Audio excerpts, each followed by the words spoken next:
Dans l'exercice 6, on vous demandait de résoudre des équations avec de la racine carrée. Alors la première, c'était un cas très simple, c'était le cas qu'on avait vu dans l'activité. Racine de x égale quelque chose de positif. Donc c'est bien défini, on a bien une solution.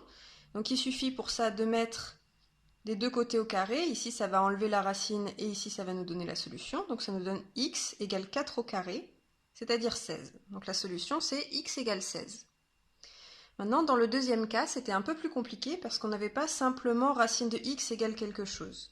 Donc ce qu'il faut chercher à faire dans un premier temps, c'est comme pour les équations du premier et du second degré, on cherche à isoler l'élément avec x, c'est-à-dire racine de x. Donc pour ça, on fait comme d'habitude. On va d'abord faire passer le moins 5 de l'autre côté, c'est-à-dire qu'on fait plus 5 des deux côtés de l'égalité. Donc ici, il nous reste moins 2 racine de x, et ici, on a 1 plus 5, c'est-à-dire 6. Donc moins 2 racine de x égale 6, on cherche à se débarrasser du moins 2. Ici, on a une multiplication, donc pour se débarrasser du moins 2, on va faire une division par moins 2 des deux côtés.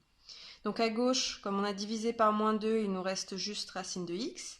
Et à droite, on avait 6 divisé par moins 2. Et 6 divisé par moins 2, ça fait moins 3. Donc finalement, on a racine de x égale moins 3. Mais on a vu que une racine, c'était toujours positif. Donc là, on a moins 3 qui est négatif. Ça veut dire que ce n'est pas possible. Il n'y a pas de solution réelle. C'est-à-dire que l'ensemble des solutions, c'est l'ensemble vide, le zéro barré.